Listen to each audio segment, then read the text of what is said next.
The fine rain of Porto created a translucent curtain over the windows of the Infante Sagres Hotel. Luis adjusted his tie for the third time in 5 minutes, watching the movement in Felipe de Lencastre Square through the foggy glass. 10 years away from Portugal, and yet the city greeted him with the same familiar melancholy that he carried in his deepest memories. His phone vibrated in his blazer pocket. A message from his company confirmed the next day's meeting with the Portuguese investors. Everything was running according to plan for this business trip that could define his career in Brazil. At 32, Luis had built a solid reputation as a financial consultant in São Paulo. But this opportunity to expand into the European market represented the pinnacle of everything he had worked for. He descended to the hotel lobby with determined steps, carrying the leather briefcase he had received as a graduation gift. The elegant atmosphere, decorated in golden tones and dark wood, breathed history and tradition. A few people circulated discreetly: business people, tourists, families on vacation. That's when he saw her. Catarina stood near the reception desk, holding the hand of a little girl with straight hair who couldn't have been more than 7 years old. She wore a simple floral dress, and her blonde hair was tied in a low bun, exactly as she used to do at the university. For a moment, Luis felt as if time had completely stopped. 10 years. 10 years since he had left her to accept that scholarship in Brazil. 10 years since their last argument. The tears, the broken promises that they would see each other again. Catarina looked up and recognized him instantly. The surprise on her face was a mirror of his own, a mix of shock, nostalgia, and something undefinable that made his heart race. "Luis?" Her voice came out as a whisper. He approached slowly, as if he feared she would disappear if he moved too abruptly. "Catarina, I can't believe it's you." The girl beside her watched him with curiosity, distractedly swinging a cloth doll in her arms. "What are you doing here?" Catarina asked, still processing the situation. "Work. Business trip." Luis gestured vaguely toward the elevators. "And you?" We were just..." She seemed to search for words, clearly disturbed by the unexpected encounter. "Beatrice, dear, this is an old friend of Mommy's." The little girl smiled shyly and waved. Louise knelt to her height. "Hello, Beatrice. What a beautiful name you have." "Thank you," she replied, with the naturalness typical of children. "Mommy said we're going to have hot chocolate here at the hotel today." Louise looked up at Catarina, who blushed slightly. "It was a promise I made to her after some difficult things this week." There was a silence heavy with unspoken meanings. Louise could see that there was much more behind those words, but this was neither the moment nor the place for deep questions. Can I join you?" The question came out before he could think better of it. "I mean, if it's not a bother, it would be good to talk, to remember the old times." Catarina hesitated for a few seconds that felt like an eternity, then nodded slowly. Of course you can." The hotel bar was cozy, with leather armchairs arranged around low wooden tables. They sat close to the fireplace, where the fire crackled softly. Beatrice immediately became interested in the cookies that came with the hot chocolate, leaving the adults with a little more privacy to talk. "So, Brazil," Catarina said, distractedly stirring her drink. "How has it been?" "Different. Very different from what I imagined when I left." Louise watched the expressions that crossed her face as he spoke. "São Paulo is a city that consumes people, you know? I worked a lot to build a solid career, but sometimes I wonder if it was worth it, if the choices I made were the right ones." Catarina lowered her eyes. "We all make choices, Louise, and we have to live with them. And you? What has your life been like?" "Beatrice she's beautiful," Thank you. A genuine smile illuminated Katerina's face for the first time since they had met again. She's everything to me. Absolutely everything. And her father? The question hung in the air like a shadow. Katerina took a while to answer, and when she did, her voice was lower. He hasn't been part of our lives for a long time. Louise felt a pang of something he couldn't define. Curiosity, protectiveness, maybe even hope. Katerina, Mommy, can I go see the fish? Beatrice interrupted, pointing to a decorative aquarium in the corner of the bar. Of course, dear, but stay where I can see you. As the girl walked away, Katerina and Louise fell silent, watching her play. There was so much they wanted to say, so much that needed to be clarified, but words seemed insufficient to fill the decade-long distance. She has your eyes, Louise said softly. Do you think so? Yes, and your stubbornness too, from what I can see. Katerina laughed for the first time, a sound Louise hadn't heard in so long that he almost forgot how it made him feel complete. Some things never change. Others change completely, he replied, his tone becoming more serious. Katerina, I wanted to apologize for the way things ended between us, for the way I left without. Louise, she interrupted him gently. That was a long time ago. We were different people then. But I can't help but think that if I had stayed, if I had fought more, the ifs, Katerina shook her head. We could spend our whole lives wondering about the ifs. The truth is, you made your decision, and I made mine. Beatrice came back, running, interrupting the tense moment. Mommy, the man at the bar said the fish are from Japan. How interesting, dear. Louise, the girl turned to him with the confidence that only children possess. Do you like fish? Yes, I do, Beatrice. In fact, when I was little like you, I wanted to be a marine biologist. Really? And what happened? Louise smiled. Life happened, little one. Sometimes our dreams change as we grow up. That's a shame. I want to be a veterinarian when I grow up, to take care of all the animals in the world. That's a beautiful dream. Katerina watched their interaction with an expression Louise couldn't fully decipher. There was tenderness there, but also something that looked like melancholy, maybe even pain. Well, Katerina said finally, checking her watch. I think it's time for us to go. Beatrice has school tomorrow. Early? Already? The girl pouted. But I wanted to talk more with Louise about the fish. Maybe another time, dear. Louise felt a sudden urgency, as if letting Katerina leave now meant losing her forever all over again. Katerina, wait. I'll be in Porto for a few days, for business. Maybe we could, I don't know, have dinner together, or coffee, to talk properly. She hesitated again, and Louise could see the internal struggle reflected in her eyes. I don't know if that's a good idea, Louise. Please, just as old friends.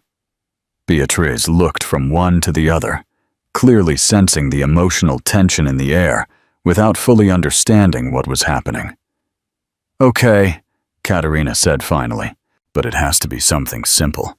I don't want to create unnecessary expectations. Of course, completely simple. They exchanged phone numbers. Louise helped them with their coats, and within a few minutes, they were at the hotel entrance, saying goodbye. The rain had stopped, leaving the streets of Porto glistening under the light of the streetlights. It was good to see you, Louise, Katerina said, her voice filled with contained emotions. For me too. More than you can imagine. Beatrice waved enthusiastically as they walked away, and Louise stood at the hotel entrance until they disappeared around the corner. Back in his room, he sat on the edge of the bed holding his phone, looking at Katerina's number he had just saved. So many questions, so many emotions, so many possibilities opening up before him. Outside, Porto slept under a starry sky, and Luis knew that his life had just changed completely once again. The question was, for better or for worse, the only certainty he had was that he wouldn't be able to sleep that night. Luis woke up before his alarm clock. His sleep had been fragmented, filled with confusing dreams where Katerina appeared and disappeared like a mirage. He got up and walked to the hotel window, watching the morning movement on the streets of Porto.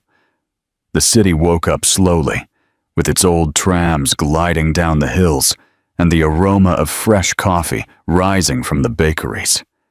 His phone showed 3 unread messages, 2 related to work and 1 from Katerina sent at 6:30 a.m. "Hi, Louise. I thought all night about yesterday. How about we meet today at 7 p.m.? I know a small, reserved restaurant near Ribera. If you still want to, of course." Louise's heart raced. She had thought about him all night, just as he had thought about her. He typed and deleted several responses before settling on something simple. "Of course I do. Send me the address. Can't wait." The reply came almost immediately. "Restaurant O Diplomata, Rua de São João, at 7 p.m. The workday passed in a blur. Luis attended meetings, presented numbers, discussed strategies, but his mind constantly returned to Katerina. What would that conversation be like? What did she mean by difficult things? And why wasn't Beatrice's father a part of their lives? At 6:30 p.m., Luis was ready, wearing a black shirt that always received compliments and discreet dress pants. He wanted to look elegant but not overly formal. After all, Katerina had emphasized that it should be simple. The restaurant O Diplomata was exactly as she had described. Small, cozy, with dark wooden tables and lit candles, creating an intimate atmosphere. Luis arrived first and chose a corner table, from where he could watch the entrance. Katerina arrived promptly at 7 p.m., wearing a simple gray dress and her hair loose over her shoulders. Luis stood up to greet her, and for a moment they didn't know whether to kiss each other on the cheek, shake hands, or just smile. They opted for a quick, polite hug, but Luis could smell her perfume, the same one from 10 years ago. "Sorry I'm late," she said, even though she was on time. "You're right on time," Luis replied, pulling out her chair. "What a nice place. I come here sometimes. It's quiet, the food is good, and—" She hesitated. "And we're not likely to run into anyone we know." There was something about that last sentence that intrigued Luis, but he decided not to press. They ordered port wine and some appetizers, establishing a comfortable conversational rhythm. "So," Katerina said, swirling the glass in her hands, "tell me about Brazil. Really, what has your life been like there?" Luis sighed. "It's complicated. Sao Paulo is a city that never sleeps, never stops. I built a solid career. I have a nice apartment in Pinheiros, a good car. I travel a lot for work, but sometimes I feel like I'm living someone else's life, as if I followed a predetermined script, without ever stopping to think if that's what I really wanted." Katerina nodded slowly. "I understand completely. And you? Tell me about your life, about Beatrice, about everything." Katerina's face closed slightly. "My life has been intense. After you left, I finished my architecture degree. As planned, I started working at a small firm here in Porto." "And that's where you met Beatrice's father?" Katerina drank a little wine before answering. "Not exactly. Actually," she stopped, seeming to gather courage. "Actually, I got pregnant with Beatrice 2 years after you left. Her father was a co-worker, someone I thought could help me forget you." Luis felt a pang in his chest. "And did it work?" "For a while, I thought so. We dated for almost a year. When I found out I was pregnant, we got engaged. He seemed excited about the idea of being a father." "Seemed?" Katerina lowered her eyes. "When Beatrice was born, he changed completely. He said he wasn't ready for the responsibility, that he had rushed into things. A week after we got home from the hospital, he packed his bags and disappeared from our lives. My God, Katerina, I'm so sorry. You don't need to feel sorry for me, Louise. I know it might sound sad, but in fact, it was a relief. I realized I didn't truly love him. I was just trying to fill a void that... She stopped abruptly. A void that you had left when you left. The words hung in the air between them. Louise reached out and lightly touched her hand on the table. Katerina, Let me finish. She interrupted him gently. I'm not telling you this to make you feel guilty. I'm telling you because you deserve to know the truth. I've spent the last 7 years raising Beatrice alone, building a new life, learning to be strong in a way I never thought I could. And you succeeded. Anyone can see how amazing you are as a mother. Thank you. She smiled for the first time that night. Beatrice is truly everything to me. She saved me, in a way. She gave me a purpose, a reason to move forward. And now? What's your life like now? Katerina sighed. Complicated. I work as a freelance architect, which gives me flexibility to take care of Beatrice, but it also makes my income inconsistent. Sometimes it's hard to balance everything. And relationships? Sorry for the indiscreet question, but I've had a few dates over the years. Nothing serious. It's hard to find someone who accepts a relationship where the child always comes first. And to be honest, she hesitated again. To be honest, I never managed to forget. You completely. I know it sounds pathetic after so much time, but... It's not pathetic, Louise said quickly, because I never managed to forget you either. They looked at each other in silence for a few moments, the weight of their mutual confession hanging between them. Louise, do you have a girlfriend in Brazil? Katerina asked, breaking the silence. No, I've had a few relationships, but nothing that lasted more than a few months. My friends always joke that I'm a workaholic, but the truth is I never found someone who made me feel what I felt when I was with you. Katerina closed her eyes for a moment, as if she was processing everything she had just heard. This makes everything so much more complicated, she said finally. Why? Because I spent 10 years trying to get over you, Louise. 10 years building a life where you didn't exist. And now you show up here telling me exactly what I've always wanted to hear. But you're going to leave again. In a few days, you're going to go back to Brazil, to your life there. And I'll stay here with Beatrice, trying to explain to a 7-year-old girl why Mommy is sad again. The truth of Katerina's words hit Louise like a punch to the stomach. She was right. He had a life in Sao Paulo. Commitments. Responsibilities. He couldn't just abandon everything and stay in Porto, just as he couldn't ask her to drop her life to go with him to Brazil. Yes, but, he started, but was interrupted by Katerina's phone ringing. Sorry, it's the babysitter, she said, answering quickly. The conversation was brief, but Louise could tell by the change in her expression that something was wrong. What is it? He asked when she hung up. Beatrice has a fever. It's nothing serious, but she's asking for me. I need to go. Of course. Let's go, Louise said, already signaling to the waiter. You don't have to.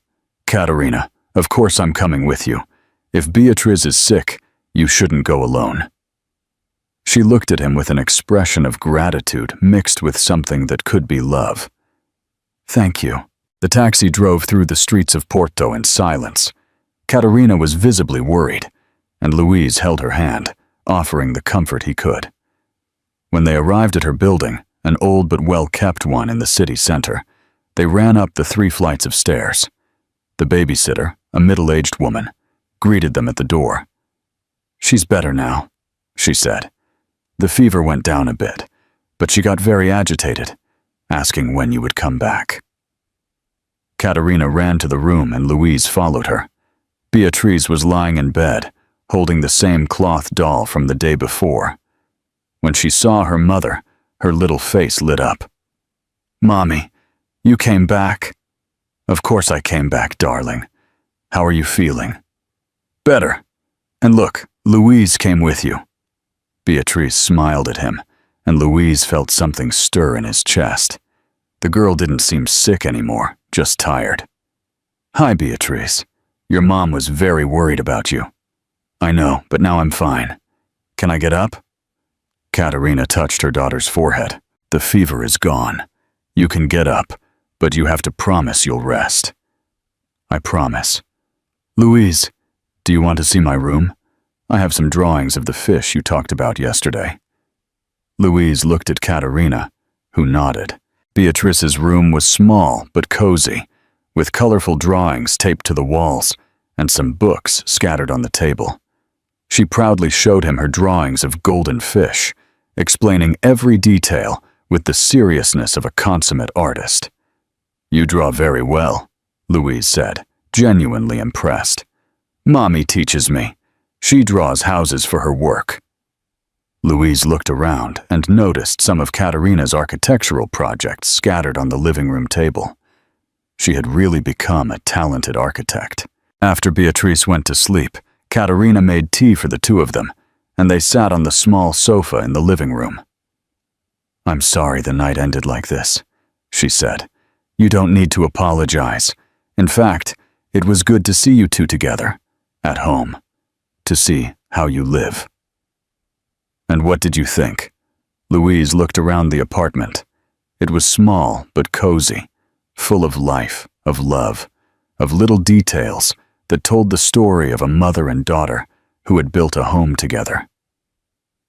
I think you've built something very beautiful here, Katerina. Something real. Thank you. She smiled, but her eyes still carried the sadness from their earlier conversation. Louise, about what we talked about at the restaurant. We don't need to solve everything tonight, he said gently. I know it's complicated. I know I have no right to show up here after 10 years and mess up your life. You're not messing up my life. You're just bringing back things I was sure I had gotten over. They were silent for a few moments, drinking their tea and lost in their own thoughts. Louise. Katerina, he said finally. Can I ask you a question? Of course. If you could go back in time, would you do things differently? Would you have stayed in Portugal? The question he had asked himself thousands of times over the years. Louise took a while to answer. Honestly, I don't know. At the time, it seemed like going to Brazil was the only chance to have professional success.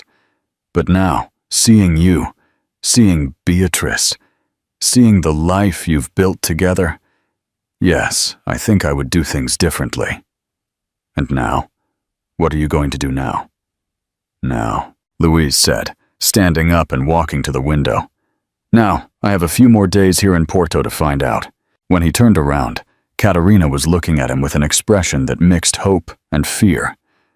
Katerina, he said, coming back to her, I know I have no right to ask this, but would you give me a chance to show you that I'm not the same man who left 10 years ago? What exactly are you proposing? I don't know yet, but I know I don't want to leave Porto without exploring what still exists between us. I know it's complicated. I know there's Beatrice to consider. I know my life is in Brazil, but maybe it's time to stop living based on fear and start living based on love. Katerina looked him in the eyes for a long moment. Then, slowly, she reached out and touched his face. You were always very good with words, she said softly. This time, they're not just words. And when Louise leaned in to kiss her, Katerina didn't pull away. The kiss was soft, hesitant at first, but filled with 10 years of longing and pent-up love. When they separated, both knew there was no turning back. Regardless of what happened from there on, their lives had changed forever that night. And now? Katerina whispered. Now, Louise replied, holding her face in his hands. Now, we'll find out together.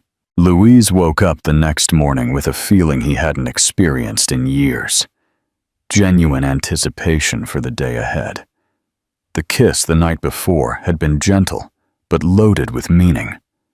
When they said goodbye at the door of Katerina's apartment, they had agreed to meet that afternoon for a walk through the city.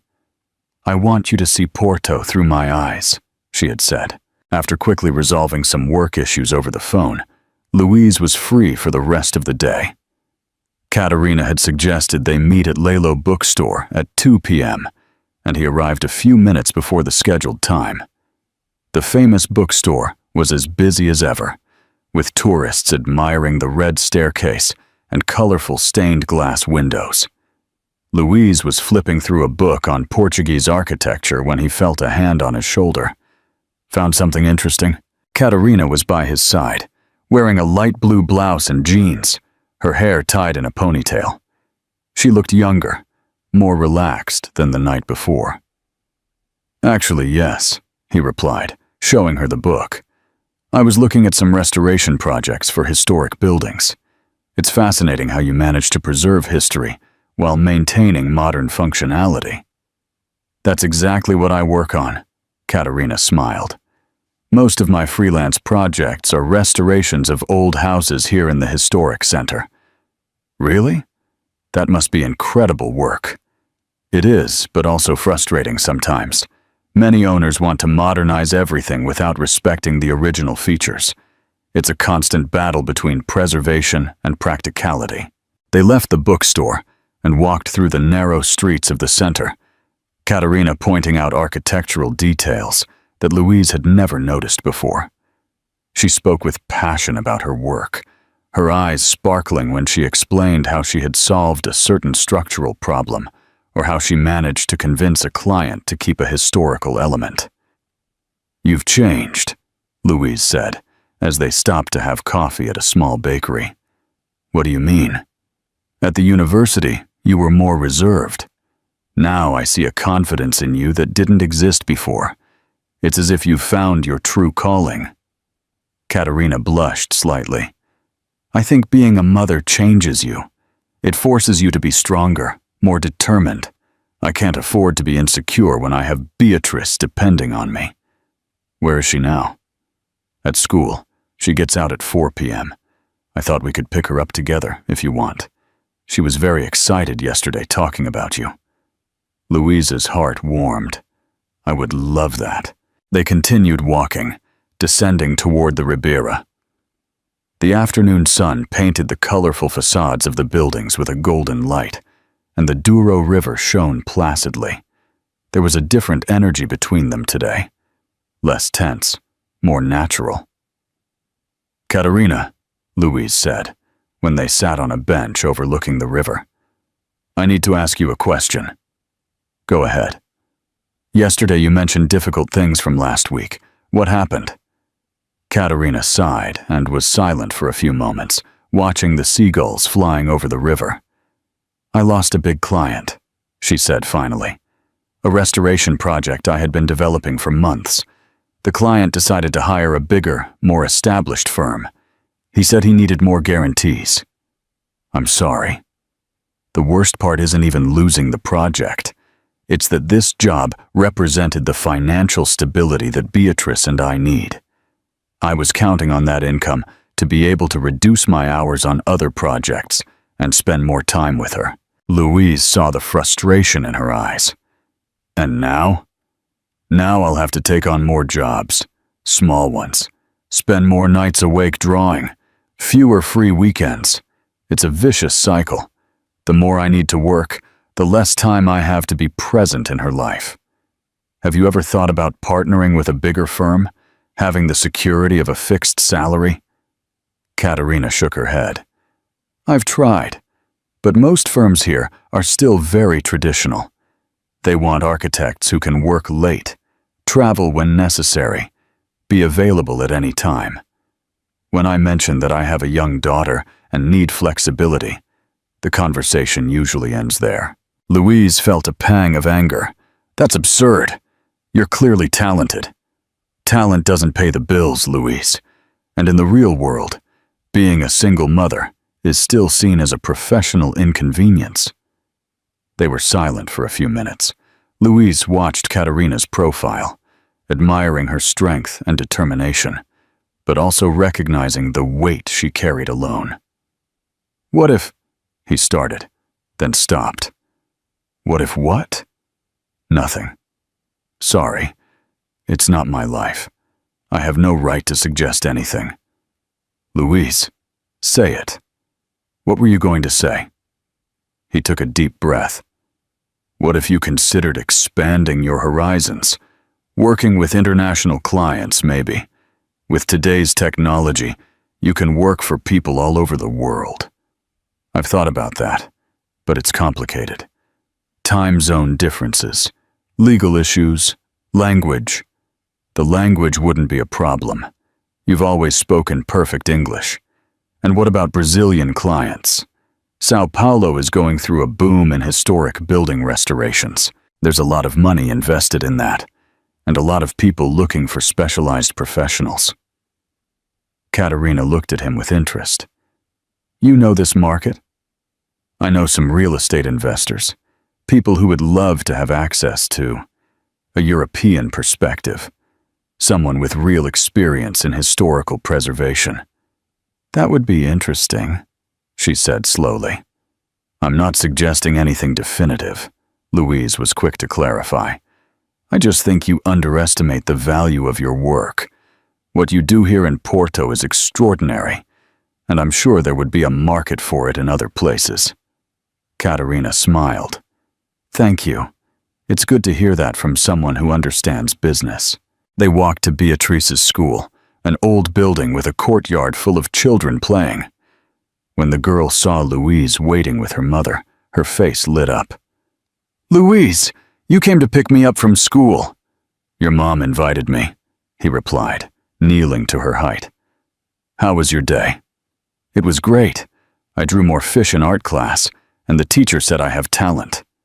"Of course you do. I saw your drawings yesterday and was impressed."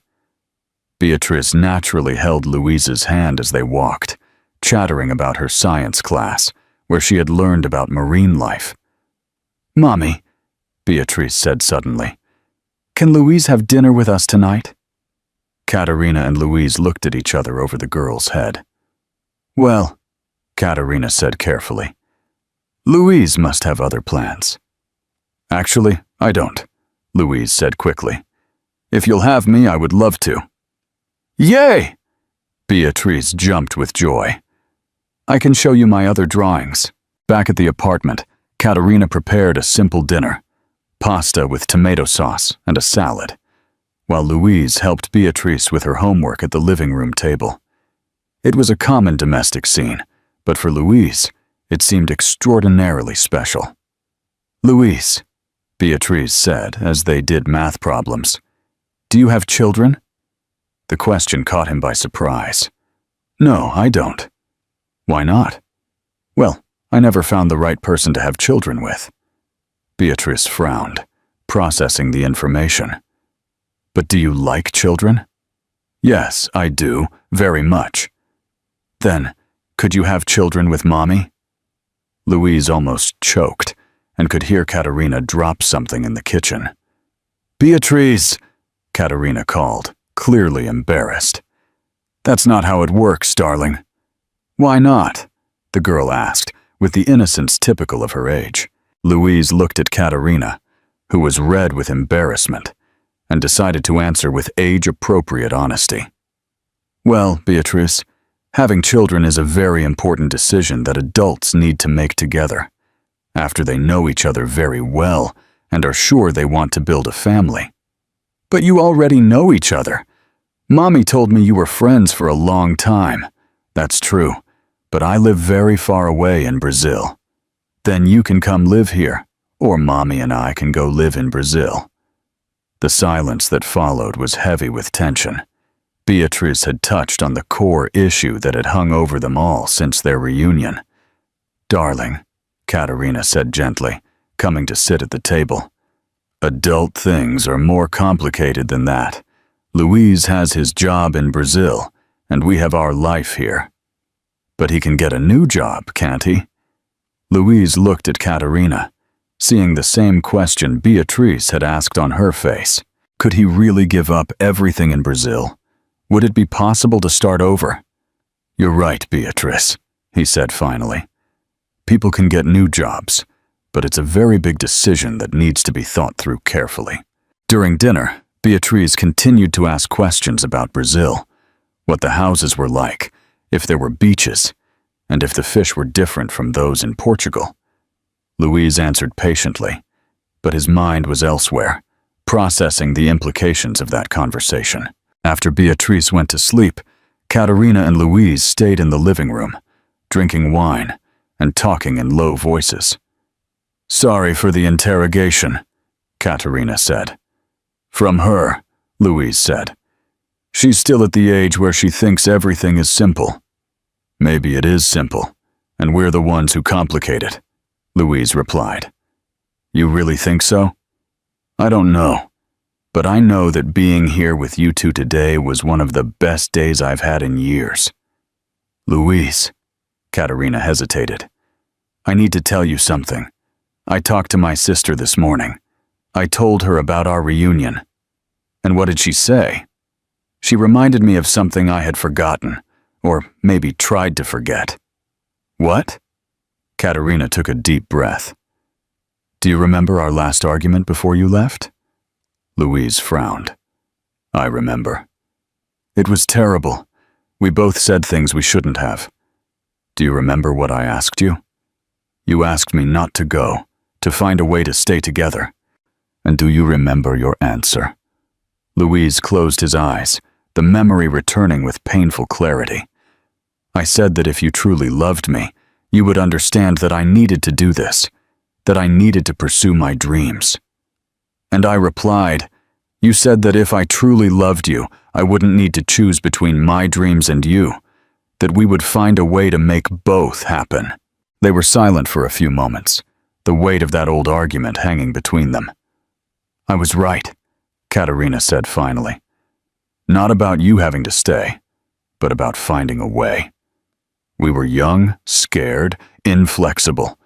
We thought there were only two options, all or nothing. And now we're older, wiser. We've learned that life rarely offers simple solutions, but that doesn't mean we should give up fighting for what we want." Louise leaned forward, taking her hands. "What are you saying, Caterina?"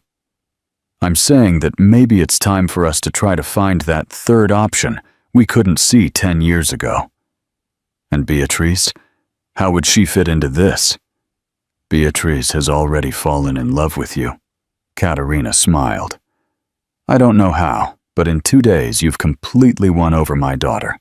She's an incredible girl, smart, curious, affectionate, just like her mother." "Louise, I need you to be completely honest with me. What do you really feel?" He looked into her eyes, seeing the vulnerability she was allowing him to see. "I feel that these have been the 2 most real days of my life in a decade. I feel that I found something I didn't even know I was looking for. And I feel that if I let you 2 slip away again, I'll regret it for the rest of my life. Even knowing what it means to change everything, your career, your life, your plans. Caterina, I spent 10 years building a life that looked perfect on paper, but that never made me truly happy. Maybe it's time to build a life that makes me feel alive, even if it's more uncertain." Caterina leaned in and kissed him more deeply this time. When they separated, there were tears in her eyes. "Then let's try," she whispered. "Let's find our third option." That night, lying in the hotel, Louise looked at the ceiling, thinking about all the changes that lay before him. It wouldn't be easy. There would be practical, emotional, and financial obstacles. But for the first time in years, he felt truly hopeful. He had a few more days in Porto to figure out how to make that dream a reality. And this time, he wasn't going to give up without a fight. On Thursday morning, Louise woke up to his phone ringing insistently.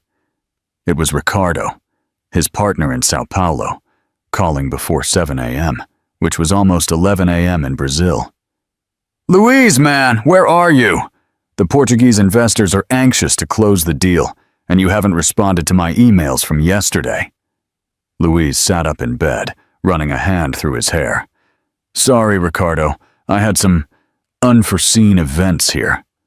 "Unforeseen events? Man, this negotiation is worth millions. I need you to be 100% focused." I know. I'll take care of everything today." "Great. And one more thing.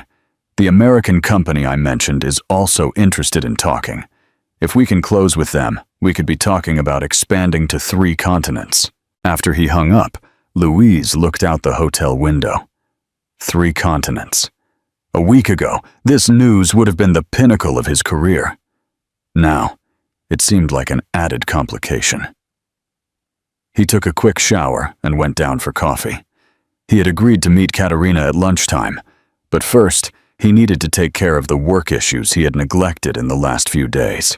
The meeting with the Portuguese investors took place at their office, a modern building in Porto's business district. Luiz presented the numbers, discussed strategies, and answered technical questions, but his mind was divided. With each passing hour, he felt as if he were living 2 parallel lives, that of a successful businessman and that of a man who had rediscovered love.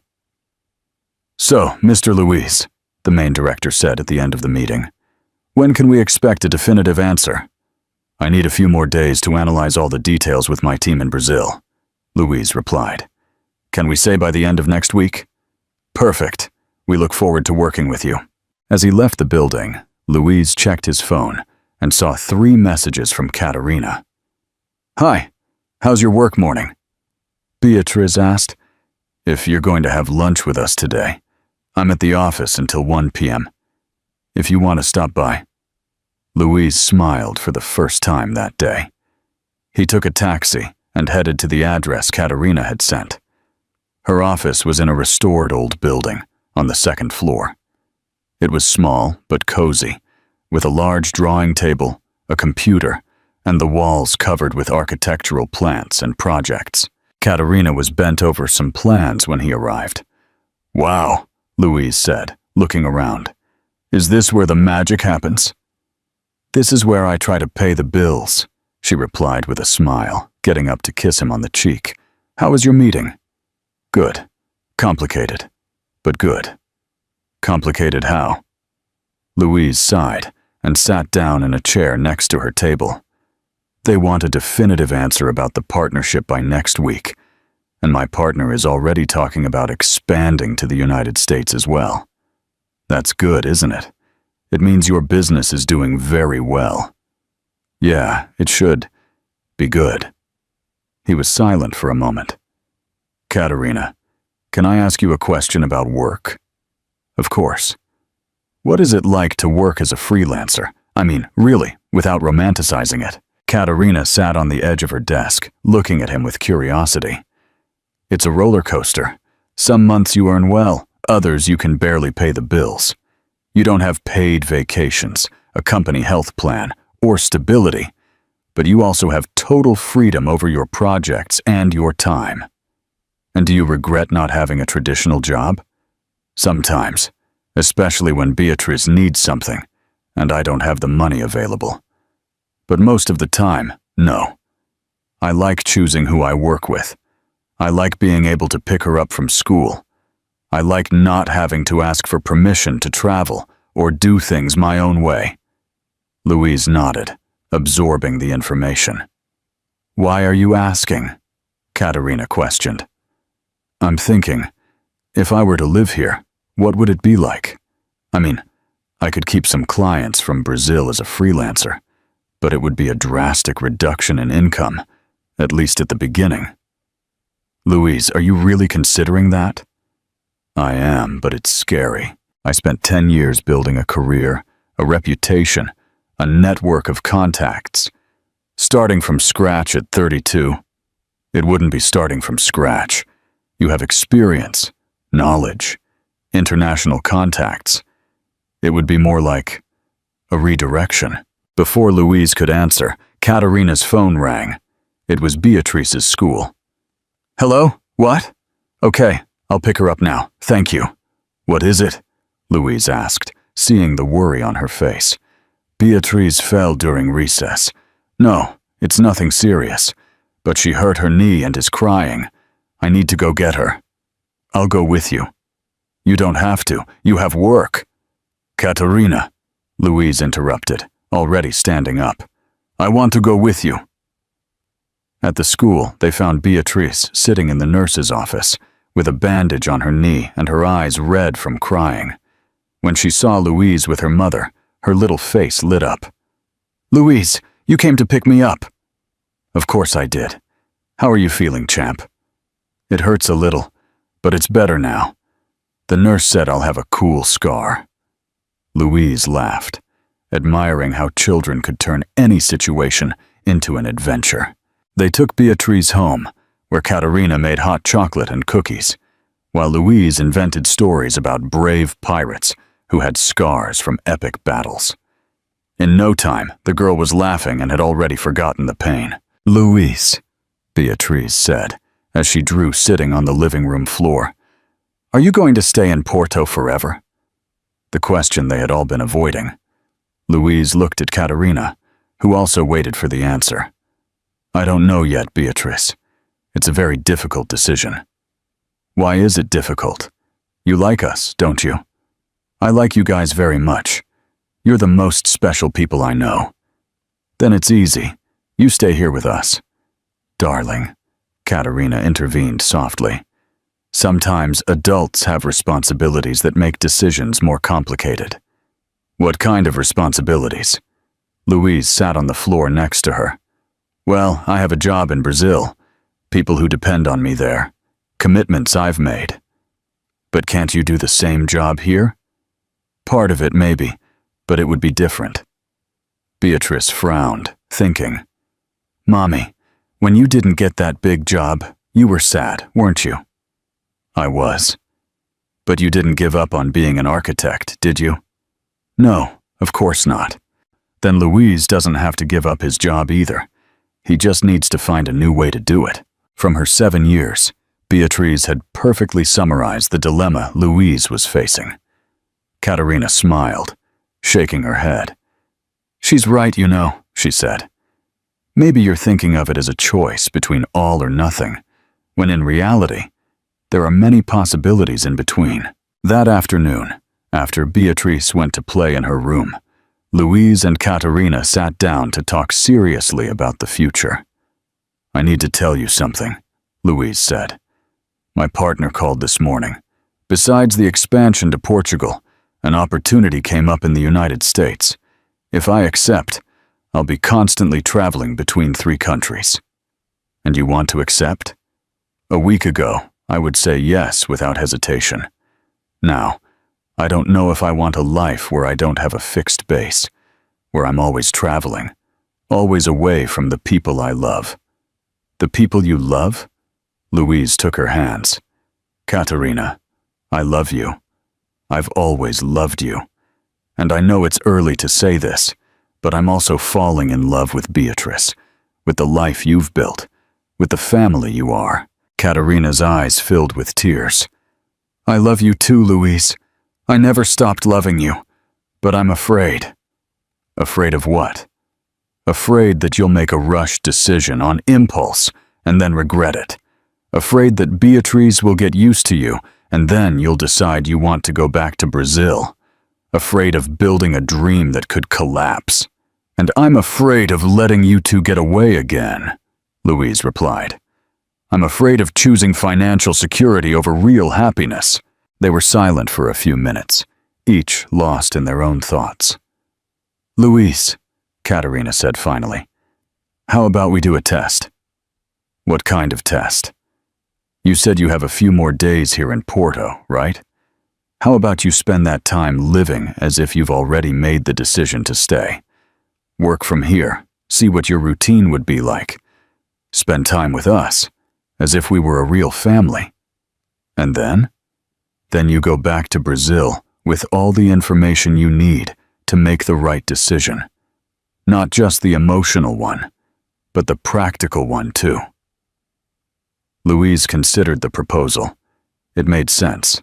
It would be a way to test the reality without burning all the bridges. And if at the end of this test I decide I want to stay, then we'll talk about the next steps. What would the logistics be? Where would you live? How would we organize our lives? And if I decide it's not viable? Katerina took a deep breath. Then at least we'll know we really tried, and we won't spend the rest of our lives wondering what if. Okay, Louise said, squeezing her hands. Let's do this test. But there's one condition, Katerina added. What? You have to be completely honest. With me, with Beatrice, and especially with yourself. If at any moment you feel that this isn't what you want, you tell me. We won't pretend everything is okay if it isn't. Deal. They kissed, sealing the agreement. It was a sensible plan, but Louise knew it would also be the most intense and decisive period of his life. That night at the hotel, Louise called Ricardo in Brazil. "How's it going over there?" his partner asked. "Good, but I need to tell you something. I'm extending my stay here for a few more days." "Why? Any problem with the investors?" "No, none. It's personal." "Personal? Man, you never mix personal life with work." "Maybe it's time to start," Louise replied. "Ricardo, I need you to handle things there alone for another week. I can work from here and do video conference meetings if necessary." "Louise, what's going on? You're not acting like yourself." "Maybe I'm finally acting like myself." After he hung up, Louise lay in bed, looking at the ceiling. He had taken the first real step toward a completely different life. Now it remained to be seen if that life was truly possible. Outside, Porto slept under a starry sky, and Louise felt that his life had reached a definitive turning point. In the coming days, he would find out if love was enough to rebuild everything from scratch. The only certainty he had was that this time, he wouldn't run from the answer. On Friday morning, Louise checked out of the hotel and carried his bags to Katerina's apartment. They had decided that if he really wanted to test what it would be like to live in Porto, he needed to experience real life, not the romanticized version of a tourist in a luxury hotel. "Are you sure about this?" Katerina asked, as she helped him settle his things in the small office that also served as a guest room. "It's going to be very different from a five-star hotel." "That's exactly what I need," Louise replied, connecting his laptop to the desk Katerina had cleared for him. "I want to know what it's really like." Beatrice was at school, so they had the morning to establish a routine. Louise set up his temporary workspace while Katerina worked on her projects at the living room table. The apartment was small, but they managed to create a functional environment for both of them. At 10 a.m., Louise had his first video conference with his team in Brazil. Ricardo and the other colleagues appeared on the screen, curious about the Portuguese office. "Hey Louise, man, where exactly are you?" Ricardo asked, trying to see the background of the call. "In the center of Porto. I'm testing working remotely from here for a few days." "Testing? For what?" "To see if it's viable to expand our operation here on a more permanent basis," Louise said, improvising a professional explanation for his personal situation. The meeting went well. They discussed some ongoing projects, resolved pending issues, and Louise realized that he could indeed work efficiently remotely. The time difference even helped. He could work during the morning in Portuguese time, when it was late in Sao Paulo, and have the afternoons free. When the call ended, Katerina was in the kitchen preparing lunch. "How was it?" she asked. "Better than I expected. Technology really allows you to work from anywhere nowadays." "And did your partner suspect anything?" "I think so, but he didn't say anything. Ricardo has known me for years. He knows when I'm hiding something." They had lunch together, talking about their respective projects. Louise was fascinated to see the detailed drawings Katerina was developing for the restoration of an 18th century house. It's amazing how you manage to balance historical preservation with modern functionality, he said, studying the plans. It's like a giant puzzle. Each solution creates a new problem, but when everything finally fits, she smiled. It's the best feeling in the world. I've thought of something, Louise said suddenly. Of what? You talked about the difficulties of getting big clients here in Porto. But what if you didn't have to limit yourself to Portuguese clients? What do you mean? Well, with my network of contacts in Brazil, I could introduce you to investors who are restoring historic buildings in São Paulo, Rio, and Salvador, places with colonial architecture that need someone with your expertise. Katerina's eyes lit up. That would be incredible, but how would it work in practice? You would do remote consultations, occasional visits for supervision, partnerships with local architects. You would be the historical preservation expert, and they would handle the local execution. Luis, this could be the solution to my financial problems, and it would be a way for us to mix our professional lives too. I would handle the business side, you would handle the technical side. For the first time since they had met again, Louise saw an expression of real hope on Katerina's face. Not just romantic hope, but practical, professional hope. At 4 p.m., they went to pick up Beatrice from school. The girl was euphoric to discover that Louise was temporarily living with them. "Does this mean you're going to be part of our family?" she asked with shining eyes. "We're testing what it would be like," Louise answered honestly. "And if the test works out, then we'll talk about making it permanent." "And if it doesn't work out?" Louise exchanged a look with Katerina. They had agreed to be honest with Beatrice about the situation. "Then I go back to Brazil, but we would still be special friends." Beatrice frowned, processing the information. "How long does the test last?" "A few days." "Then I'm going to be extra good, so you'll want to stay." Louise laughed, picking her up. "Beatrice, you're already extra good. The test isn't about you, it's about me. It's about whether I can be a good. It's about whether I can make you happy." "You already make us happy," she said simply. That afternoon, they lived their first real domestic routine. Beatrice did her homework at the living room table, while Louise answered emails, and Katerina worked on her projects. It was surprisingly natural. Each of them focused on their tasks, but aware of the other's presence. "Louise," Beatrice said suddenly, "can you help me with math?" "Of course." He sat next to her, patiently explaining how to solve division problems. Meanwhile, Katerina watched them discreetly, a soft smile on her face. "You're a good teacher," she commented afterward.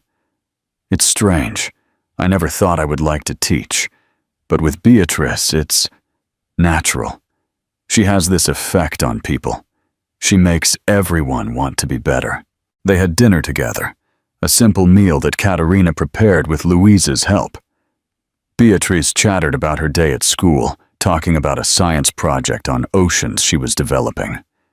"Can I do it about the fish in Brazil?" she asked Louise. "Of course. Brazil has some of the most colorful fish in the world." "Really? What colors?" "Well, some are very bright blue, others are yellow, like the sun. Some have red stripes." Beatrice listened, fascinated, and Louise realized that he was painting a picture of Brazil that he had never noticed before. Not just as a place of professional opportunities, but as a place full of beauty and wonders. After Beatrice went to sleep, Louise and Katerina settled on the sofa with a bottle of wine. "How was your first official day living with us?"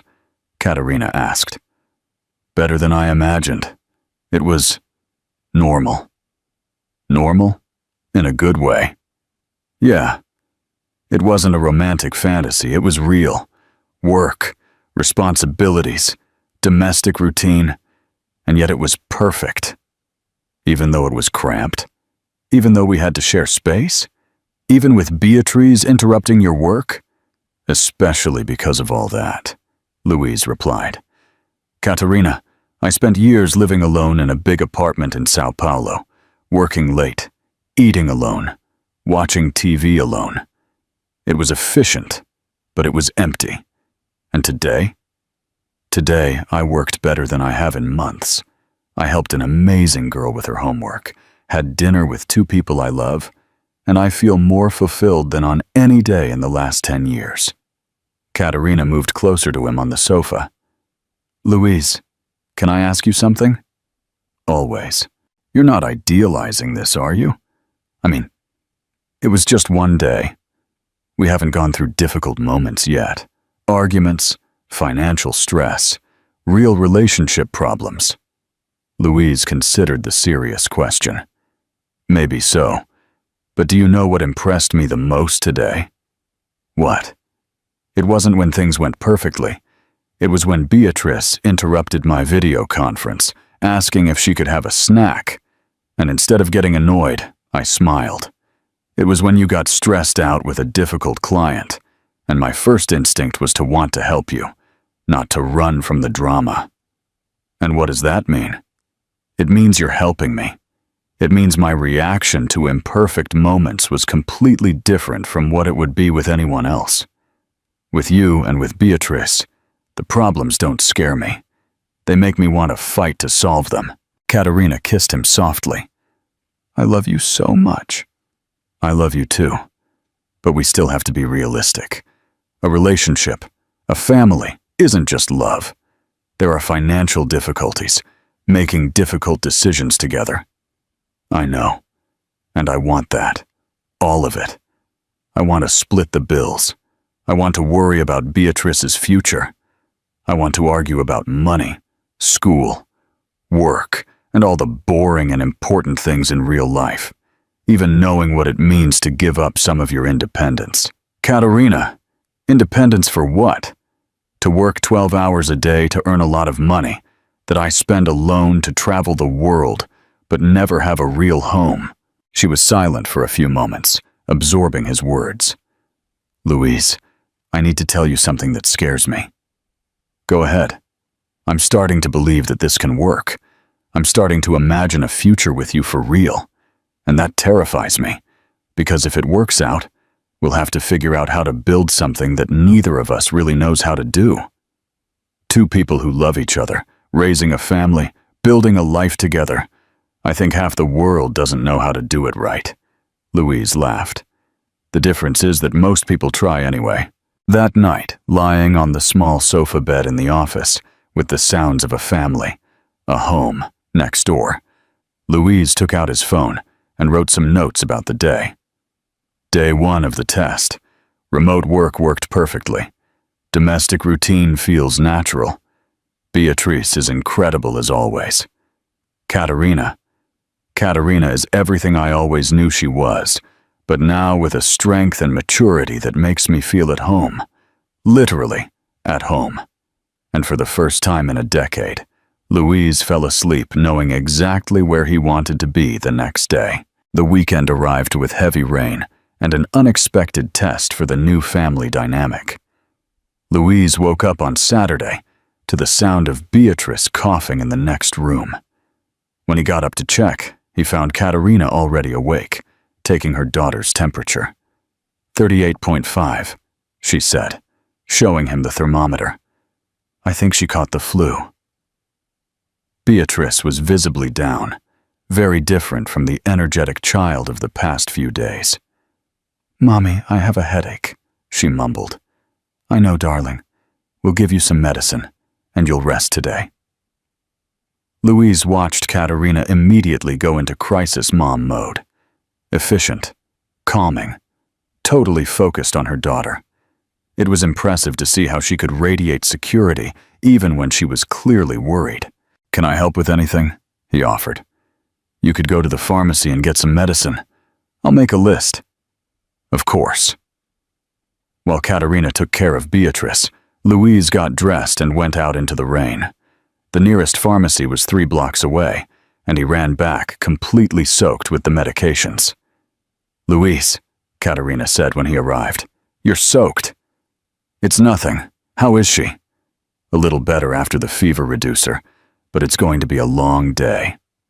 And it was. Beatrice spent the day alternating between restless sleep and moments of irritation typical of a sick child. Louise discovered aspects of family life that no theoretical conversation could have prepared him for. He saw Katerina functioning on just 2 hours of sleep because Beatrice had woken up several times during the night. He saw how a sick child could completely transform the dynamic of a house. He saw the real stress of a single mother dealing with a medical emergency alone. "Katerina," he said in the afternoon, when she was clearly exhausted, "why don't you go rest for a bit? I'll stay with her." "Are you sure? She gets pretty clingy when she's sick." "I'm sure." Louise sat on the bed next to Beatrice, who was half asleep but restless. When she woke up and saw it was him and not her mother, she frowned. "Where's Mommy?" "She went to rest for a little while. She's tired from taking care of you." "I want Mommy," Beatrice said in a tearful voice.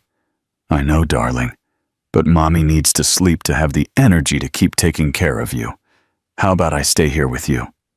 With her large, feverish eyes, she looked at him. "Are you going to leave if I'm annoying?" The question broke Louise's heart. "Beatrice, you are never annoying, and I'm not going to leave because you're sick. The people who love us stay with us, especially when we need them." "Promise?" "I promise." She snuggled up next to him, and Louise stayed there, telling her stories in a low voice until she fell asleep again. Afterward, Katerina found them sleeping together. Beatrice nestled in Louise's arms, both breathing peacefully. "How was it?" Katerina whispered. "She asked if I was going to leave because she was being annoying," Louise replied in a low voice. "It made me think." "Think about what?" "About how abandoned she must have felt when her father disappeared, and about how scary it must be for her to get attached to me." Katerina sat on the edge of the bed, touching Beatrice's forehead to check her fever. "It's one of the hardest things about being a single mother," she said. "It's not just about protecting her physically, it's about protecting her heart, too. Every new person who comes into our lives is an emotional risk for her. And for you, too. And for me, too." Louise looked at Beatrice, sleeping in his arms. "Katerina, I had never really thought about what it means to take responsibility for a child, not just financially, but emotionally. To know that your decisions affect the heart of such a small and vulnerable person. It's scary, isn't it? It's terrifying. But also," he paused, searching for the right words, "it's also what gives meaning to everything. Taking care of her today, seeing how she trusted me, even though she felt bad, promising that I won't abandon her. It was the most important thing I've ever done in my life." Katerina kissed him gently on the forehead. "You were incredible today." "It was just one day. A difficult day. And what if there are many others like it?" "There will be," she said simply. "Sickness, nightmares, tantrums, school problems, adolescence. Being a parent is a marathon, not a sprint." "Being a parent," Louise repeated the words. "Is that what I would be? Her father?" "Only if you wanted to, and only if she wanted to, too. It wouldn't be automatic. It would be something you would build together over time." That night, after Beatrice felt better and managed to eat a little, the 3 of them watched a movie on the sofa. Beatrice was nestled between Louise and Katerina, finally relaxed and without a fever. "Louise," she said during a commercial, "thank you for taking care of me today." "You don't have to thank me, darling. It was a pleasure. My friend Sophia said that when daddies leave, they never come back. But you stayed even when I was sick and annoying." Louise exchanged a meaningful look with Katerina. "Beatrice, I'm not like Sophia's daddy. When I promise something, I keep it. So you promise you won't leave? The question they had all been avoiding had finally been asked directly. Louise felt the weight of the responsibility on his shoulders. Beatrice, he said carefully, I promise I won't leave because I changed my mind about you. If I ever need to travel, or if changes happen, I will talk to you and your mother first. I will never just disappear, but you might change your mind about us. No, Louise replied without hesitation. About you, I won't change my mind. You're too special. After Beatrice fell asleep, Louise and Katerina had their first serious conversation about the real challenges of the situation. Today was difficult, Katerina said. Not the fact that she was sick, but seeing you deal with it. It was intense. Intense how? Seeing you take care of her, making promises, taking on responsibilities. It all became very real, very fast. Do you regret letting me be a part of it? No, but I was scared of how much we already depend on you. In just a few days, you've become an essential part of our routine. And that's dangerous. Why dangerous? Katerina sighed. Because if you decide to go back to Brazil, it won't just be my heart that will break. It will be hers too. And she's already been abandoned before. Katerina, let me finish, she interrupted him gently. I'm not saying this to pressure you or scare you. I'm saying this because we need to be realistic about what's happening here. We're no longer two adults testing a relationship. We're three people building a family, and that changes things. Does it change everything? It changes everything. Because a family isn't something you can test for a few days and then decide if you want it or not. Family is a permanent commitment. Louise was silent for a few moments, absorbing the weight of her words. Katerina, can I ask you an honest question? Always. Do you really want me to stay forever? With every fiber of my being, she replied without hesitation. But not at any cost. Not if it means you feel trapped or obligated. Not if it means you giving up who you are. What if I told you that staying here, building a life with you, being Beatrice's father, what if I told you that this isn't giving up who I am, but finally discovering who I was, always meant to be? Katerina's eyes filled with tears. I would say that you need to be absolutely certain of that, because once you take on that role in her life, there's no going back. I know. And you need to know that being a father isn't just about the good moments. It's about waking up in the middle of the night when she has nightmares. It's about dealing with tantrums in the supermarket. It's about worrying about her grades in school. It's about having difficult conversations about bullying, or first love, or drugs. I know. It's about dividing your attention, your time, your money. It's about making decisions with her first. Katerina, Louise interrupted, taking her hands. Today, when Beatrice was sick and dependent, when you were exhausted, when everything was chaotic, I didn't want to be anywhere else in the world. This was the most real, most challenging, most genuine day I've lived in years. And that didn't scare you? It scared me, but it didn't make me want to run away. It made me want to stay even more. Katerina looked him in the eyes for a long moment. When you think about going back to Brazil now, what do you feel? Louise closed his eyes, allowing himself to truly imagine being back in Sao Paulo, in his empty apartment, in his lonely routine. I feel like I'm thinking about dying a little, he said finally, as if I'm considering trading a real life for a perfect one on paper. Maybe, Katerina said softly. Maybe it's time to stop calling this a test and call it a beginning. A beginning of what? The beginning of our life together. That night, for the first time since he had arrived in Porto, Louise fell asleep not as a temporary visitor, but as someone who was finally home to stay. Monday arrived with bright sun and a completely recovered Beatrice. Louise woke up to her bouncing in the room, eager to go to school and tell everyone how her almost daddy had taken care of her during her flu. Almost daddy? Louise asked, surprised by the term. That's what I told Grandma on the phone yesterday, Beatrice replied naturally. That you were my almost daddy, because you're still deciding if you want to stay. Katerina appeared at the bedroom door, clearly embarrassed. Beatrice, we talked about this. But it's true, Mommy. He's still in the test period. Louise laughed, impressed by the girl's perception.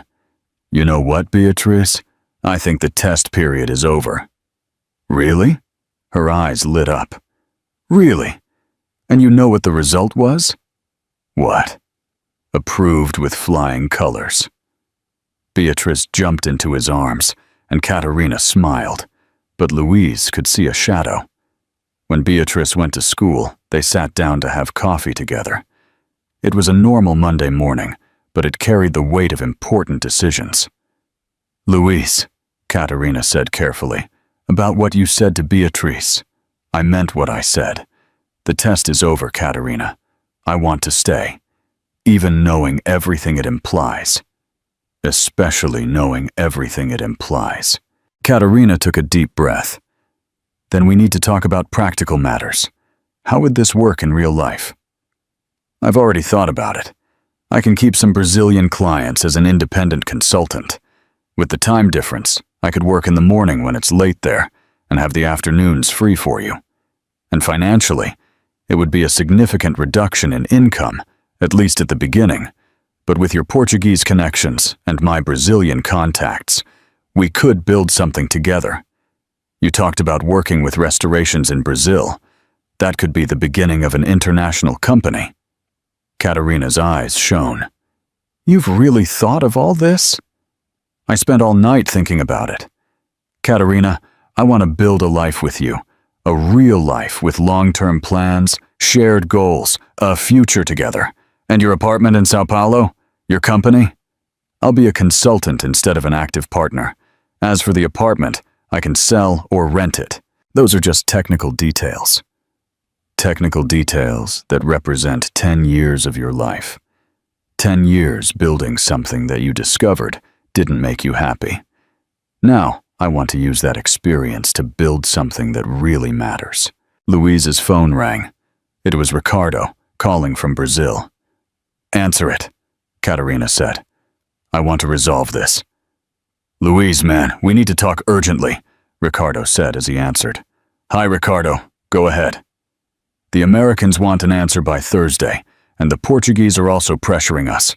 I need to know what your plan is, because this affects the entire company structure. Louise looked at Katerina, who was listening to the conversation. Ricardo, can I call you back in an hour? I'm finishing a meeting here. An hour? It's almost 6 in the afternoon here. I'll be leaving the office. Then first thing tomorrow morning. Louise, what's going on over there? You're not acting like yourself. Maybe I'm finally acting like myself, Louise replied, echoing his words from days ago. After he hung up, Katerina looked at him with a serious expression. Louise, are you sure about what you're doing? This all seems very definitive, very fast. It is fast, he agreed, but it's not rash. It's a decision my heart made days ago, and my head has finally caught up. And what if you regret it? What if in 6 months you realize you missed the life you had? What if in 6 months I realize that this is the best decision I've ever made in my life? Katerina was silent for a few moments. I need to tell you something. What?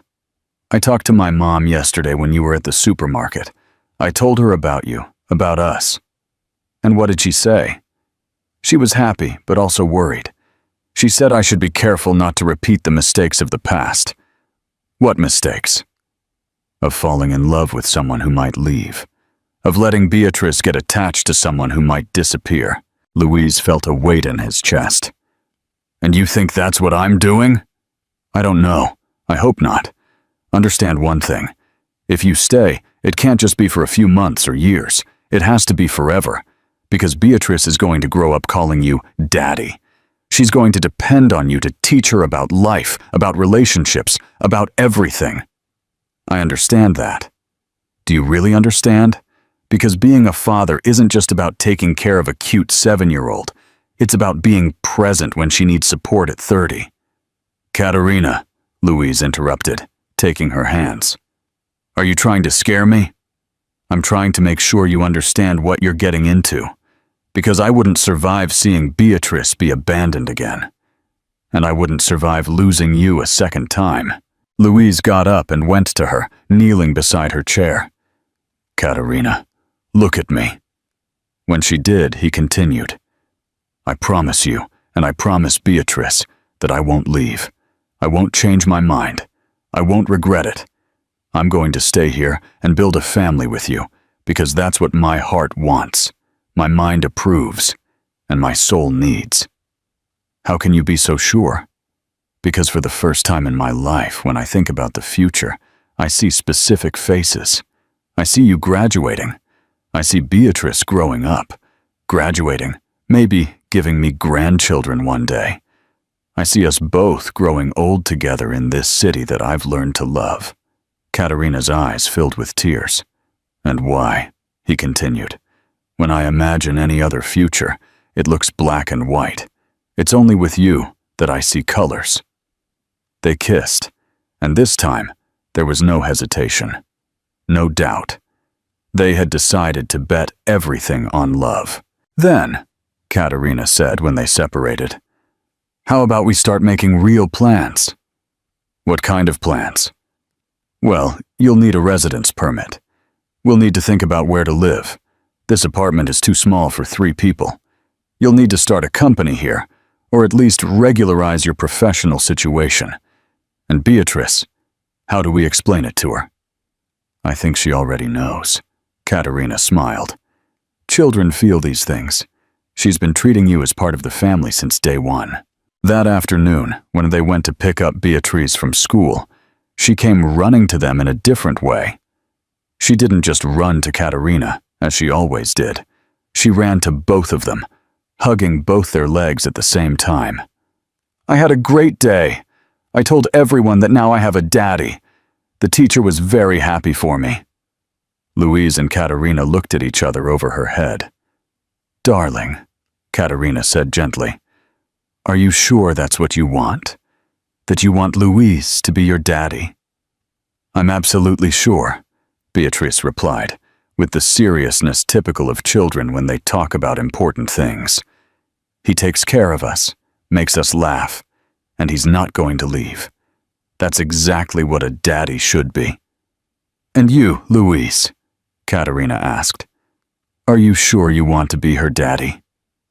Louise looked at Beatrice, who was watching him expectantly, and felt something definitively click into place in his chest. I'm absolutely sure, he said, echoing her words. It would be the greatest honor of my life.